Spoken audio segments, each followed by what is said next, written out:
The Adventures of Sam Spade, Detective. Brought to you by Wild Root Cream Oil Hair Tonic, the non-alcoholic hair tonic that contains lanolin. Wild Root Cream Oil. Again and again, the choice of men and women and children, too.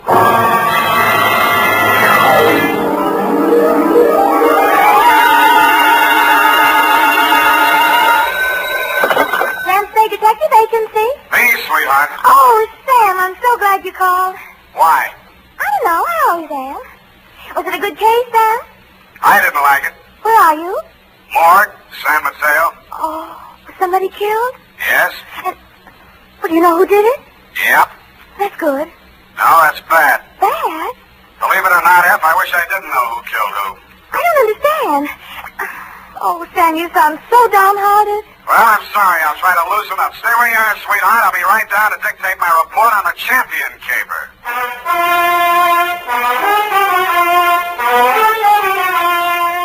Dashiell Hammett, America's leading detective fiction writer and creator of Sam Spade, the hard-boiled private eye, and William Spear, radio's outstanding producer-director of mystery and crime drama, join their talents to make your hair stand on end with the adventures of Sam Spade.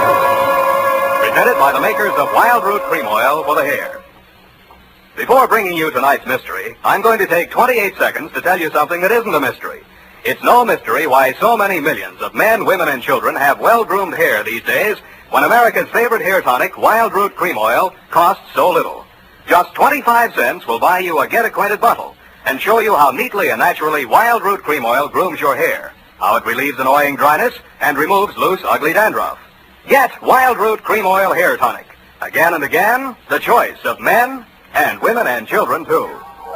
And now, with Howard Duff starring as Spade, Wild Root brings to the air the greatest private detective of them all in the adventures of Sam Spade.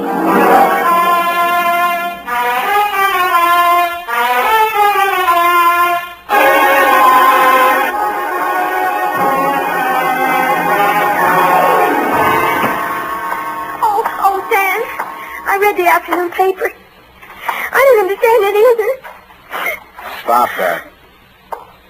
Really, after all this time, you'd think I'd get acclimatized to all kinds of human storms.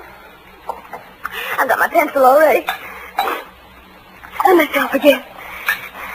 I'm ready, Sam. Sam, date? Date August 7th, 1949. To whom, Sam? Jack Manelli. To Detective Lieutenant Manelli, Homicide Detail, San Mateo Police. From Samuel Spade, license number 137-596. Subject... Are you listening, Sam? Subject the champion caper, Jim Manelli. You were there for the end of it, and I was there for the start of it, which is in the reception office of Elliot Champion's brokerage house in San Mateo, and where I first met Mildred Champion. Remember that old salve, how a woman in love is always beautiful? When I went in, I had no idea she was in love and no idea she was beautiful. Not because she had lately been crying, but her sallow face without makeup, framed in a wisp of blonde hair, wasn't flattered by the shapeless black dress, cotton stockings, and low-heeled shoes she was wearing.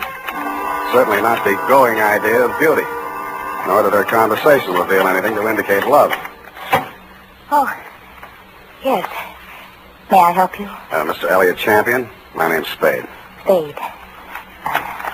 S-P-A-D-E? You don't have to write it. He's expecting me. Your business, Mr. Spade? Private. I have to have a little more than that, I'm afraid. Oh, is this hot here? Mr. Champion can't stand fresh air. Obvious. That's what makes it so warm in here. I'm sorry. Yeah, it is hot. Just flip the switch and tell him I'm here. Well, what is it, Mildred? I was just going out. Mr. Spade is here. It says you're expecting him. But I don't find him listed in your appointment book. Don't be an idiot. Send him in. Send him in. You may go in now, Mr. Spade. He always like that? He's nice today. Sorry, Mildred. That's your name, isn't it? His office is the first on the right. Don't bother. I'll find it. Thank you. I'll just go to lunch. Mr. Champion? Well, don't just stand there. Come in and shut the door. What I have to discuss with you is private. I don't want that snoopy niece of mine listening to our conversation. She's out to lunch now. But does she listen in often? All the time. Why? She didn't know who I was. I outsmarted her there. I called you from the drugstore on the corner. I don't want anyone to know who you are while you're here. Oh, now, where did I put that lighter? Behind the inkwell. Oh, yeah. I'm a dangerous man to play games with. Joseph's found that out once, and if he keeps this business up, he's going to find it out again. No games, you're dangerous. Say, are you mocking me, Spade? Just wondering what you're talking about. I just told you, you got ears, haven't you? Joe Josephs is back in town, and I'm not going to fool around with him. Mildred told me you were nice today. Oh, she did she? Well, Mildred talks too much. That's what's the matter with her. She talks too much. And you'd fire her, only she's your niece, and you'd have to pay somebody else 3 times what you pay her to take everything she has to take. Get out of my office. Oh, no. Wait a minute, Spade. It's just hot, I guess. Who has turned on the heat? It's Joe Josephs. He was released from San Quentin this week. And I've been receiving telephone calls from him telling me to beware and to watch out and a lot of other nonsense. What was he doing at San Quentin? 2 to 5 on an embezzling count. He's an ungrateful scoundrel, that's what he is. I took him into my office as a junior executive, and 6 months later... He got tired of the $20 a week you were probably paying him and decided to dip into the bin. Only he did a bad job, got caught, you testified against him, now he's out and he's sore, and he's threatening. And every time you yell cop around this town, there's always some snoopy reporter hanging around the sergeant's desk. Ain't that the truth? Listen, Spade, I've got $500,000 tied up in this business, and I don't want anybody thinking I might get knocked over by some loony with a grudge. And that's why you didn't tell the police? Don't you believe me? That'll do for now. You'll think of something better. Now, see here, impertinence is one thing... 25 a day and... No. That'll be 45 a day in expenses. I want you to find Joe Josephs and bring him to me. Nuisance warrant? More than that. I've got enough stuff in that desk drawer to send him back to Quentin if I have to. Oh, what kind of stuff? Left over from his trial. It'll be grand larceny this time, and they don't stop at 5 years for that kind of thing. You withheld evidence? I withheld... Put your gun out.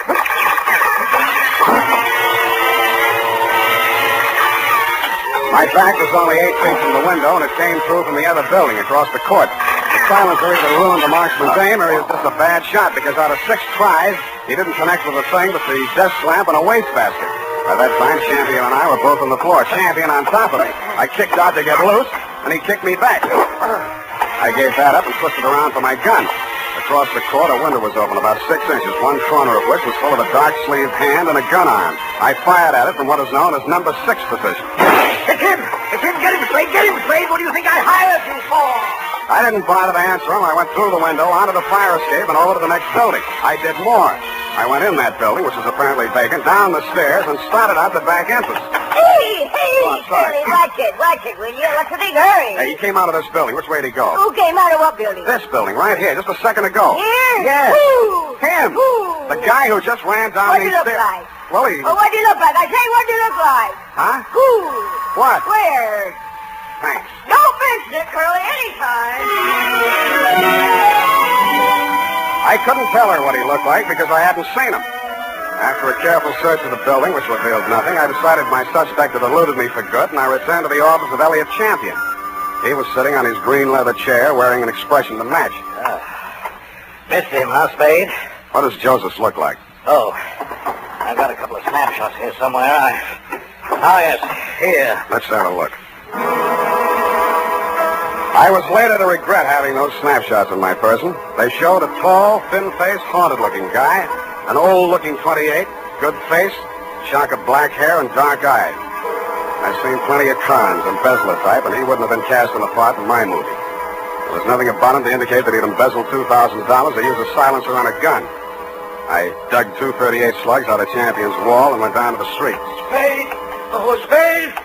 He was a heavy-set man in a dirty white Panama hat and seersucker suit that didn't fit him around the middle. Just a minute, Spade, just a minute. He crawled out of a black sedan, jammed a cigar in his mouth, and began sweating. He needed a shave. He'd always need a shave. Hot afternoon, ain't it? Yes, it sure is hot. Sure is a hot afternoon. Here, my card. Lemuel Drigger, Confidential Investigations.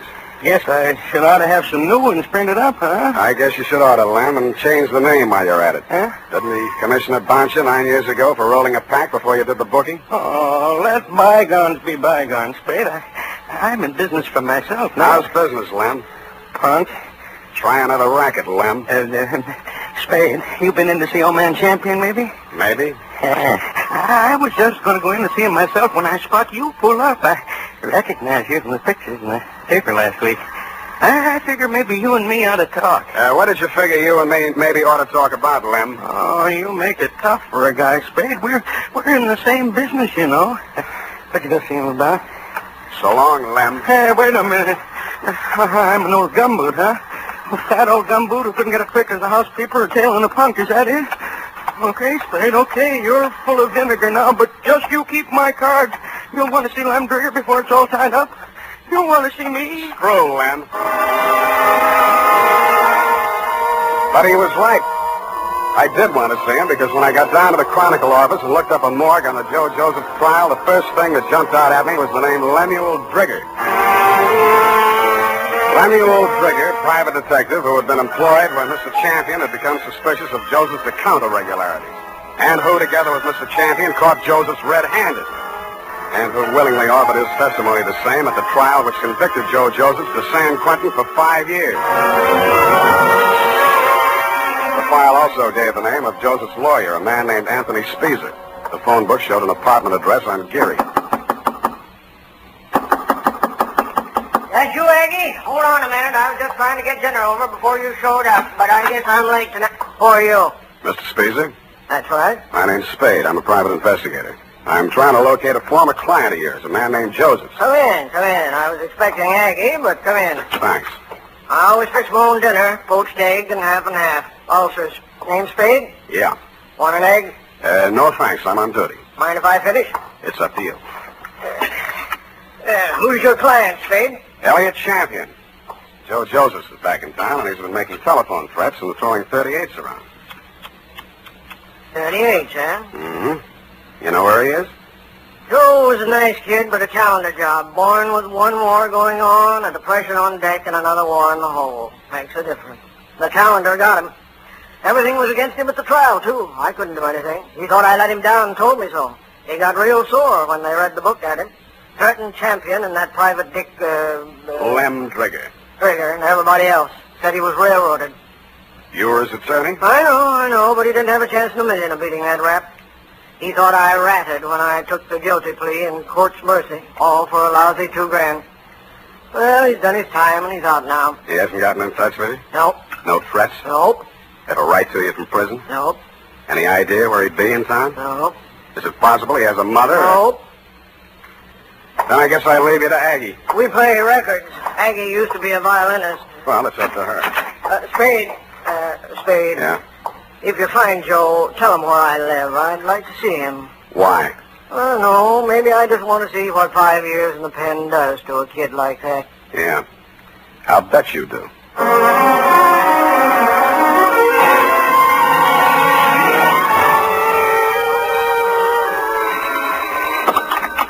Yeah? Is this you, Mr. Spade? Who's this? This is Mildred Champion. Remember me in my uncle's office? I remember. Mr. Spade, you're looking for Joe, aren't you? I know you are. You don't have to answer me. I think I can help you find him. I must talk to you right away before something terrible happens. Please come out to the house before something terrible happens. It's right in the corner.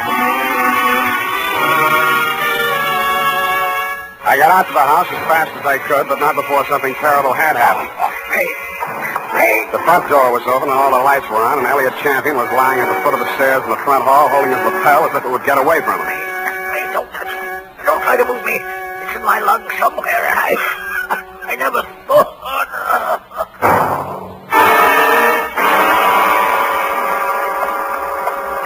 It didn't look like there'd be much use, but I beat it up the stairs with a hall phone to call emergency ambulance. Hello? What the?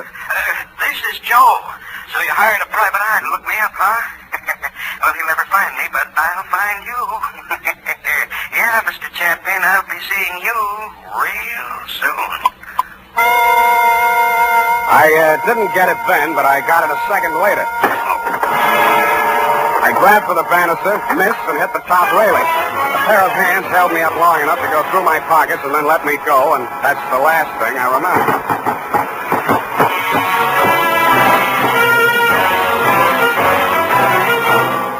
The makers of Wild Root Cream Oil are presenting the weekly Sunday adventure of Dashiell Hammett's famous private detective, Sam Spade.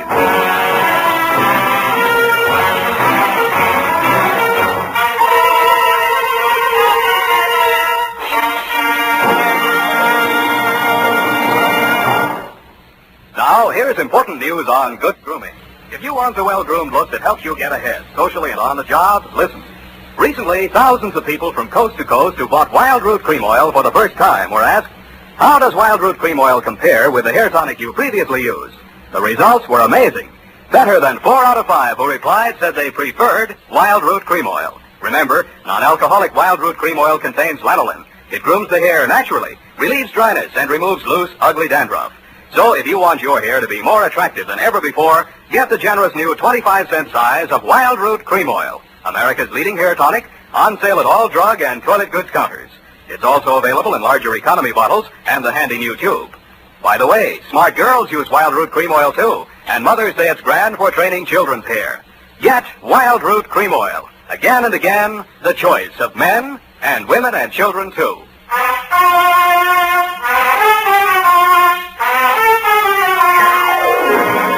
And now back to the Champion Caper. Tonight's adventure with Sam Spade.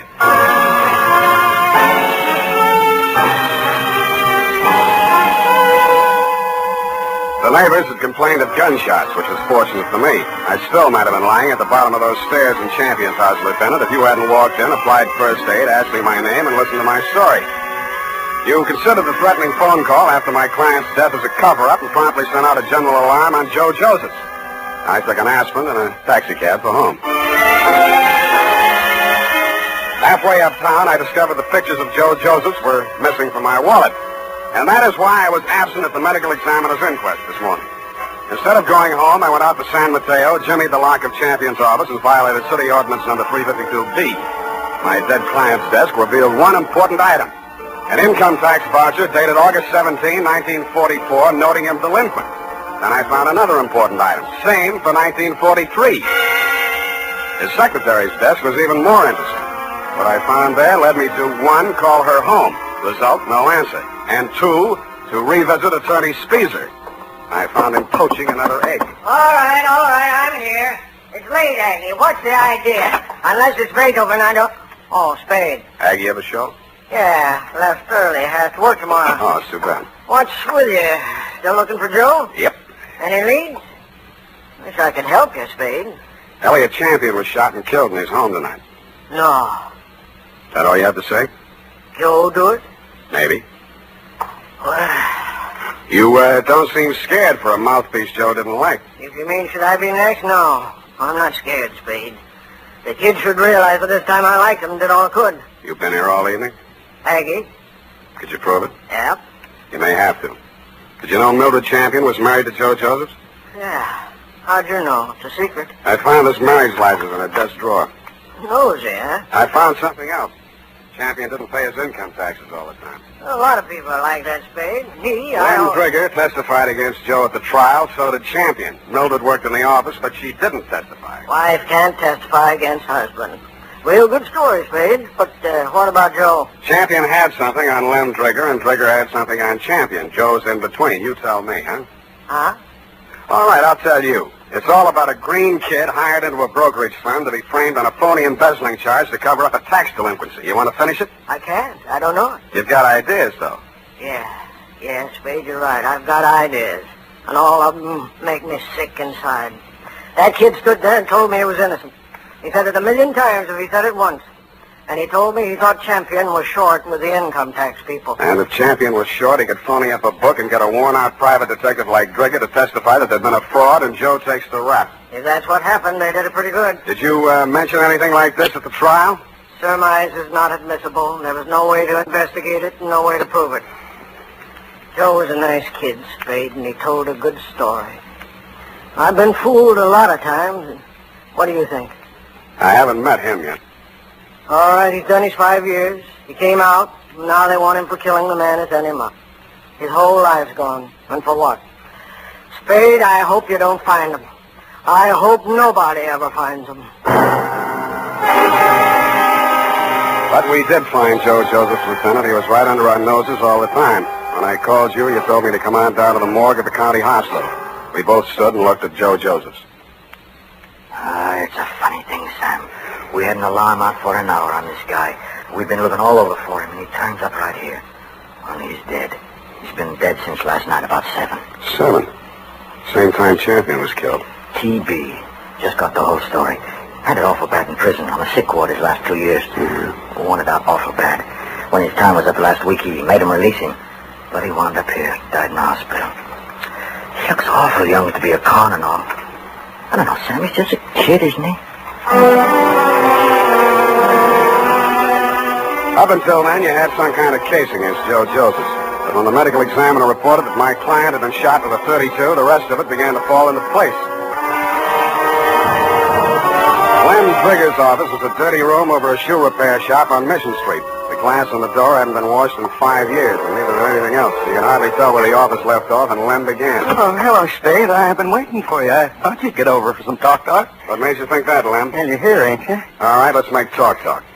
Did the silencer ruin your gun? Huh? Come on, I want it all. Hey, you phoned tonight after Champion was killed. You've been phoning him right along saying it was Joe. No, just a minute, Spade. We're in the same And racket. you shot at him with a silencer on your .38 this afternoon to make it look real good. You can't prove anything. I didn't kill him. One slug out of your gun will match that up. Every cop carries a .38. You were a cop once. Now, Spade, you got this all wrong. You because you thought he'd called you in for protection. He called you in once on another job. Listen, I know what you're thinking, And but business was so bad you had to drum it up, didn't you? Joseph was released from prison and it was a natural, only it didn't work. Champion called me instead, and you tried to shake me down. Well, I only thought we could kind of work together. Make it a good thing. I told you once you should try another racket. But you didn't take my advice. Now you're going to have to. What do you mean? Because your license will be revoked pretty quick. You got into a lot of trouble about 2 minutes from now. I did? I was right here. What are you trying to do? I swore out a complaint on you for assault and battery. Hey, wait a minute. I ain't done nothing to you, Champion. Instead, and Yes, you did, Lem. You tried to strike me, and I had to defend myself.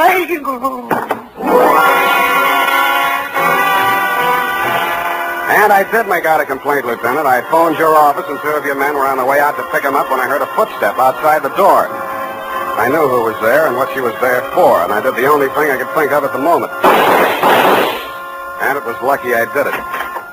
Her own .32 was in her hand when she came in the door. She looked at me, and Lem's smoking gun in my hand, looked at him stretched out on the floor, then she looked back at me, and the gun fell from her hand, and she began to cry. Hello, Mildred. I wanted to do it. I came here to do it. I know. Why? Why did you? To stop you. Why? My bullets went into the ceiling. He's just knocked out. No, he ought to be dead. Dead. No. Not anymore, Mildred. You tricked me. You knew I was coming here. And you know he should die. You know it. That won't bring Joe back. How many real tramps have you met in your life, Mr. Spade? Lots. And some who just thought they were. Well, you met the genuine product yesterday. My uncle, for example. He stole money from himself and made it look like Joe did it. I know about that. And this one? Why didn't you let me kill him, too? Why? Easy. When I went over to see him in the hospital the first time, I knew he was dying. He had that look in his eyes, helpless. And he knew what they'd done to him, and he couldn't do anything about it. But you figured that you could. So you killed your uncle when you found out Joe died, and you came here to kill Lem. They killed him. They killed Joe and they sent him to prison. 5 years I waited for him to get out of that awful place. I waited to hold him in my arms and tell him it was all over. 5 years I waited to help him forget his hate, my hate. 5 years I loved him so much every day. Oh, easy.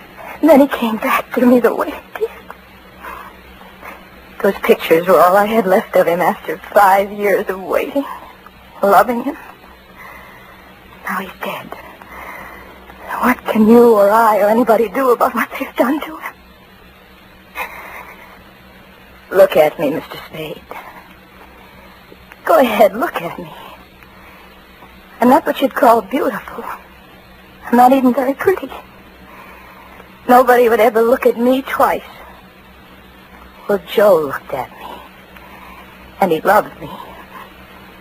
Now he's dead, and I'm dead inside.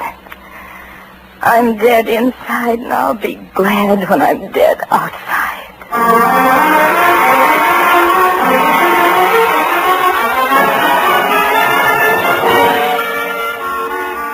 Period and a report.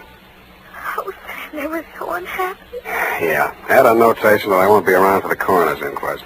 Sam, you can't do This that. report, when duly notarized, should be admissible as testimony. I want to get out of town for a few days.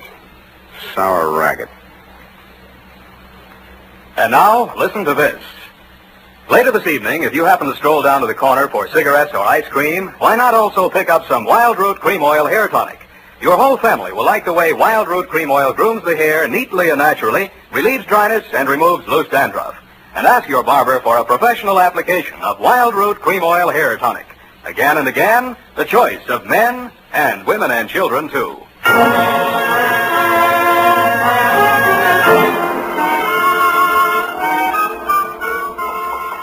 Sam. Didn't make any mistakes. Of course you didn't. Are you really serious about getting out of town for a few days? I am? The world's too much with you, huh, Sam? Effie. Well, I know it's poetry, Sam, but it seems kind of appropriate right now. I don't care if she did kill those two men. I feel sorry for her. What's that got to do with poetry? Well, it's kind of poetic justice. Oh. Why did she dress the way she did in that black dress and low heels? A form of penance, I guess. A mourning, absence of her missing lover. Lover? Yeah, no. Look, you'll have to type it all over if you keep that up. But, Sam, it's all so beautiful and tragic. Yeah. And you watched it all happen with such understanding. I'm so proud of you. Oh, Sam. Come on now, come on. Dry up and go home. Good night, Sam. Good night, sweetheart.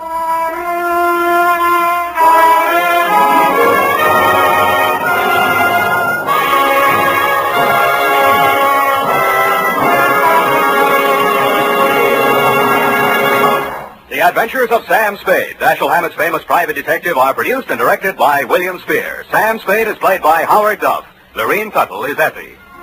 Tonight's adventure with Sam Spade was written for radio by E. Jack Newman. Music was directed by Lud Gluskin, with score composed by Renee and Pierre Garriguet. Join us again next Sunday when author Dashiell Hammett and producer William Spear join forces for another adventure with Sam Spade. Brought to you by Wild Root Cream Oil. Again and again, the choice of men and women and children, too. This is Dick Joy reminding you to get Wild Root Cream Oil, Charlie. It keeps your hair in trim. You see, it's non-alcoholic, Charlie. It's made with soothing lanolin. You better get Wild Root Cream Oil, Charlie. Start using it today. You'll find that you will have a tough time, Charlie, keeping all the gals away. Hiya, Charlie. Get Wild Root right away. This is CBS, the Columbia Broadcasting System.